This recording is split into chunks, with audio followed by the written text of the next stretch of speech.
Good afternoon on this warm summer day. It is the Grand Boulevard Coalition half hour. Our show is on drug-free community. I am so blessed and happy to be back hosting another series. If you don't know me, my name is William Penn. I am the president of Grand Boulevard Coalition. And we would love for you guys to come out and be a guest and also call in. And if you don't know our call-in number today, the call-in number is at the bottom of your screen, 312-738-1060. I would like to welcome everybody out there in TV land who's watching today. And I look forward to having some wonderful shows coming up through this cycle.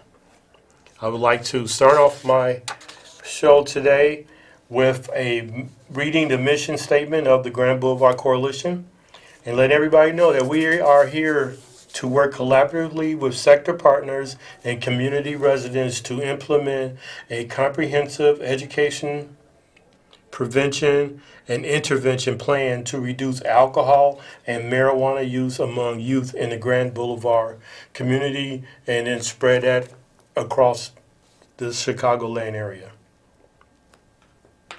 I also would like to give a shout out and say hi to my sector partners, because without them, I wouldn't be here today. And just want to say hello and thank you, sector partner Ms. Taylor, our youth peer leader, Maurice Culverson, Vice President of Institute of Positive Living, Aviance Richards, my secretary, and a wonderful employee over at Haymarket Institute. Larry Satch, he's work at the main police station on 35th Street. Christina Hamilton, Executive Director of Center of New Horizon. Mark Wallace, Executive Director of Bronzeville Newsletter, a very important newsletter in the community for people to get and see what's going on. To my good friend John Cook, President of the Bronzeville Community Clubhouse. Lori Haynes, Greater Harvest Church. Izetta Walton. She's running Recovery 2000 and doing great work and helping people stay clean and sober. Lakita Johnson, a wonderful person who helps our parent volunteer coordinator, who's always out there hitting the pavement trying to make sure that parents are getting involved with their kids. Edward Boone for Lurie's Hospital and the Lurie's PAC. And our wonderful Alderman, Patricia Dow, Pat Dow. Thank you to all you guys for supporting Grand Boulevard Coalition and supporting our mission and our cause. Well, new season. People probably want to know how to reach us, so let me give you guys a little social media part. So we're going to overhead. Okay. So a lot of people are on Facebook, and with Facebook, please follow us at Grand Boulevard Prevention Service. Once you like our thing, whenever we have an event or something that's coming up, we will always post it there, and then you'll know where to go, the who, what, when, where, and why. We also have a Twitter. Our Twitter handle is at GBC or at GB Coalition _. There we also tweet out our information and stuff, and so on and so forth. Plus, we preview our guests that's coming on during the following weeks there also. All right, let's get going.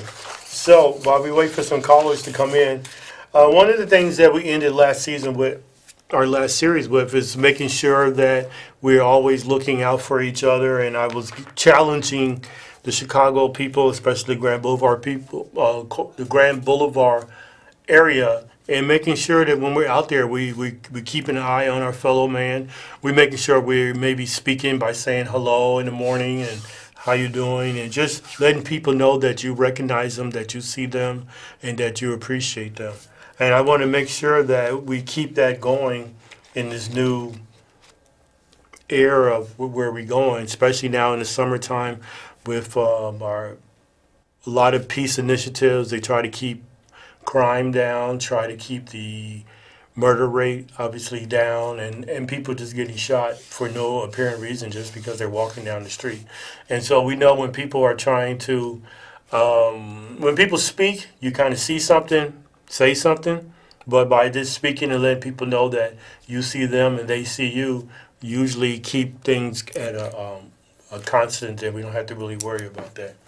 One of the other things that we will be talking about this upcoming season with the starting of the new year, recreational marijuana use is now legal here in the state of Illinois and in Chicago. So we want to have some people come in and talk about what that means for our children and the different age groups. And again, we already know that until they're a mature age of 24 or 25, where their brains are still growing, it should be something that they should not do.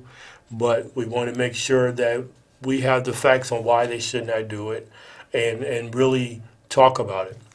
Another issue that we have coming up is, well, we're very happy it's not even an issue. We went down to Springfield. They talked about obviously continuing to keep you from smoking cigarettes, and I guess it's called vaping. And so now that they raised the legal age for those type of things, is making sure that our youth understand that that's something that they shouldn't do, of course, but because we all like to test and try things, to understand the consequences for doing it if you do it before the age that is appropriate, that is allowed. So that's another area that we're going. We'll definitely have some of our friends back from Lurie's Children's Hospital coming in the next couple of weeks, wanting to talk about some of the issues that they see at the hospital amongst our youth. And one of the areas that I specialize in talking about, or at least trying to always keep the word out there, is opioid use and how that's still affecting our community, and also mental health and how that we can address mental health. Because we had a wonderful conversation, I did actually earlier on my way here, talking to a gentleman about there should be a study in seeing where a lot of youth, a lot of these young men who are out here wilding out and doing things are just acting out. We refer back to when I have kids, when our children was young and they were 4 or 5, and you tell them not to do something, they just fall out on the floor and start crying and just having a hissy fit, and then we try to figure out why, and it's because we tell them no. So when you're now adult, you just can't fall out on the ground, but you could just be walking down the street. I see people walking down the street, they just as mad as anyone could be, and somebody say the wrong thing to them could obviously cause problems, which we see has happened with random stabbings and random people just getting punched, and things are just happening. So we want to talk with Lurie's and see, is there some type of study or something that we can show a correlation between that angriness is causing them to act out with obviously with knives, people getting stabbed, with guns, and so on and so forth. And is there a method to the madness on trying to slow that down and maybe address it more today in our schools, especially our very vulnerable kids who are in any grades, but when they start getting into 3rd and 4th grade and they start setting their ways and learning how they're going to learn and be productive children in grade school and in high school, and what it's going to take to get them ready to their career, college, the trades, the STEM program, or just graduating from high school and getting a job and just doing whatever they want to do. So we want to make sure those are some of the topics that we're talking about. I am on both of those social media, but I'm also on LinkedIn, and I have been putting the call out for guests for the future shows that we have. And just to let you know, if you're out there and you're watching, you're like, wow, I would love to get on the show and be a guest, or even call in. You can call in by dialing 312-738-1060, or you can reach out to me, William Penn, on LinkedIn, and let me know that you would like to be a guest. We have a couple open slots for people to come out and be guests, and we want to make sure that one of our main topics, or one of our main areas that we like to have conferences, and we have youth talks all the time at Illinois Tech, is our prevention keys for healthy living. And our organization, Grand Boulevard Coalition, our sister agency, the Grand Boulevard Prevention Service, and all of our sector partners, we get together 4 times a year and have youth talk around the Bronzeville community, some on campus there at IIT, some at the Field House, and some at the Chicago Park District, which we're excited about a future program that we'll be running out of Washington Park that I will be able to talk about, I think, this time next week, because the meeting is next Wednesday.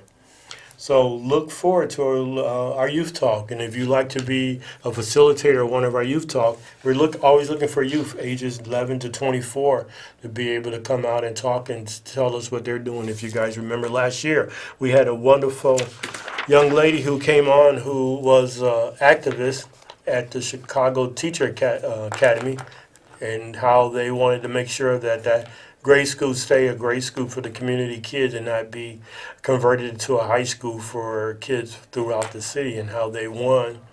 And she, as a graduate, she graduated this past summer or spring, and now off to high school, but that school will be there for her younger brothers and sisters for years to come to help educate for them. We've also had a young lady who's getting her PhD, where I'll have to call her doctor real soon, and she was talking about her career and her life through grade school, high school, undergraduate, and now she's in graduate, and we're looking forward to having her back to come and talk about what we're also doing. One of our parent organization and who work a lot with us, Chicago Area Project, they are excited about coming back out.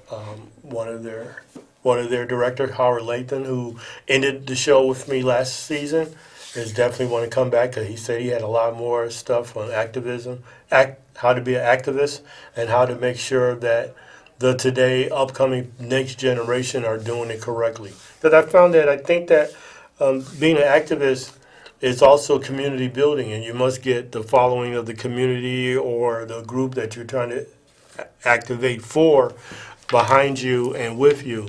And today's community organizers are really good at doing that, and we will definitely have reached out to a few to come in and talk to us about what they did to be able to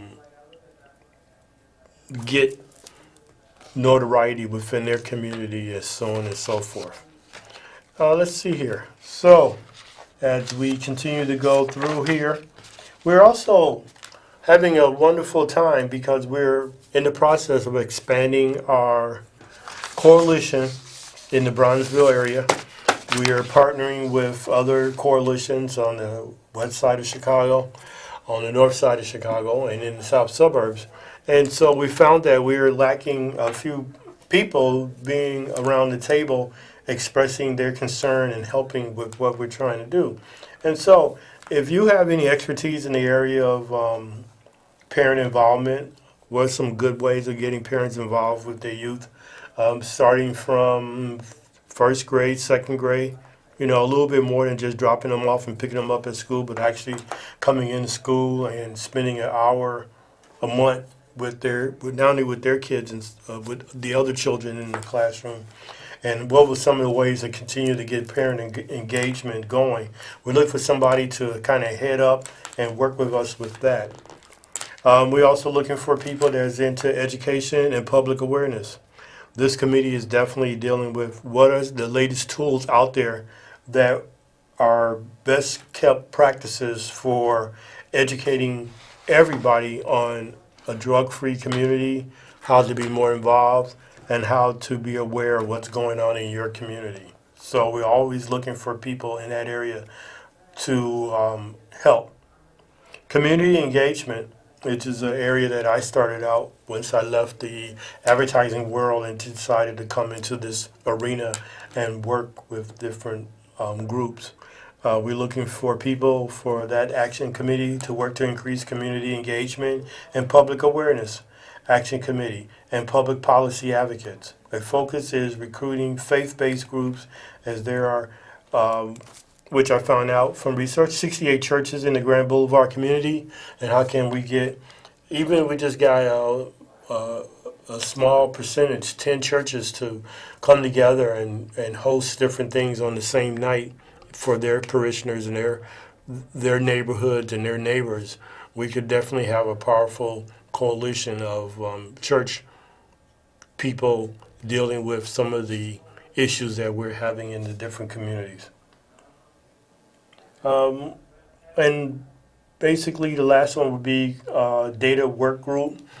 For, in our case, any of the students who are in high school and college and they come back during the summer and they dealing with data work group.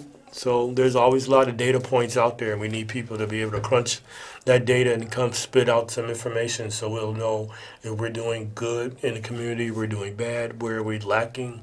Surveying people really quick, one question to 5 question surveys on what people are missing and wanting to see in their community or in any community that we can share with other communities. But in the Grand Boulevard community, what are we missing? What do we need? We have a wonderful 2 colleges, a junior college and a college there in the area that we have access to, and then we can utilize that access to be able to come up with wonderful solutions to problems. We also have a wonderful program that we do there that we call Bronzeville Speak at IIT, which is now, since they changed the name, Bronzeville Speak at Illinois Tech. And 4 times a year we also do major conferences or conventions. We have one that we deal with opioids, which opioid 4 is coming up this fall, where people come out and talk about different things. We have people who come out and teach you how to recognize somebody who maybe be using, or what numbers to call if you see something to help get somebody help. We have a young lady who comes out and teach you how to use a NACA I think is the proper term for bringing somebody back to life and giving you 1 or 2 of those packets that you can have. So you could be, as they call, first line of defense. Before you could call 911 and before someone can get there, you could be the person to actually save that person's life. I guess you could become a first responder, which is where we always thank those people who are out there who run towards the problem and with a solution versus retreating. So those are all the wonderful things that we do here at the Grand Boulevard Coalition. And I am so happy to be in my 2nd year as president of the coalition. And once I stepped down, I always said when I took the position that I want to leave it in a better position than where it was when I found it. And I always reach back to past presidents, and we like to get together and talk about how things have progressed in our now 7th year of being a part of the Bronzeville community and the Grand Boulevard community. If anybody's out there want to give me a call and tell me what they need or how we can do things better, please feel free to give me a call at 312-738-1060. And if not, I'll just continue to keep talking because I love to talk. So it seems that this hot weather has been letting people be out more, and we wound up having a wonderful diversion this week with an alligator in the lagoon up on the near north side or near west side. And it's funny how people are speculating where the alligator came from and how all that came about. And hopefully they trap it and be able to put it somewhere so where we can see what happened with that. We also have Taste of Chicago going on this week, so please come out and make sure you go down to Taste of Chicago. And there will be a lot of groups down there dealing with different coalitions working with hunger, which is a big issue, working with getting our children ready for back to school, tools that they need, counseling, and so on and so forth. So make sure you look out for those things and get out in the community and get out into your local park district and deal with some of the a lot of free events, a lot of talks, a lot of stuff goes on in the city. And one of the things that I found is that either we have too much stuff going on or not enough people are participating. And so trying to figure out what's the best way to let people know what's going on. And, I guess Facebook, LinkedIn, and all the different social media have worked successfully for some people, but I'd like to know what people in my community like to get information and find out about different events and different things that are going on in the community there. Also, very sad that I heard yesterday the Chicago Defender ended their run of 100 and some years, 100+ years. I don't know exactly how many years of their printed paper, and now they're going online. So, how do you feel about reading your newspaper online, and then would would we advertise there? Would you guys see what we're doing so you'll be able to come out and share with all the different things that we bring to the table and trying to build a good coalition, a very strong community, and continue the upward swing. We've got some feedback and results from our schools in the community, and we have a very high number of Tier 1 schools in our area, which is a great thing, great news with that, and that there's been a lot of programming flooding into the community to help our kids, making sure that they're on a straight and narrow path when it comes to education. Like to thank CPS and so on and so forth for those type of wonderful news that we're definitely making a positive effect in the community. We also would like to discuss and throw out there what do you guys think about how can we turn the tide to get more youth into STEM related programming? Do we need more of that? Do we need more? How should we better utilize counselors in our grade school and our high school? I know with modern technology, counselors is that easy as dropping an app on your phone, and then the youth can have somebody to talk to like that. But when we talk about our younger grade school kids, what type of counseling, what type of group settings do you feel we should do with them? Group circles where we bring classrooms into an open setting, set them in a circle, and let them talk about their feelings and how they can be very open and free about what's on their mind and what's happening with them. I'm a big advocate for stuff like that, so I'd definitely like to know what you guys think about stuff like that. Also, what are some of the better role models that we can start looking at for our youth? It's amazing, the young lady who's 15, the darling Wilmington. I was listening to a lot of her conversation and a lot of her interviews, and people were saying how younger 8, 9, 10-year-olds are looking up to her and calling her now an idol and bestowing that virtue on her that she has to talk and watch the way she present herself, because now people are younger than her are watching her and hoping that they can maybe achieve some of the things that she achieves in such a young age. Playing into if you don't know, she's a African American lady. She's 15. She made it to the second week or the third round of the Wilmington Women's, and she beats a couple of notable her idols that she looked up to in her trek there, and now she could be the darling or the spokesperson for why more minorities, specifically black and brown children, should play tennis and use that as a mechanism for their success in life.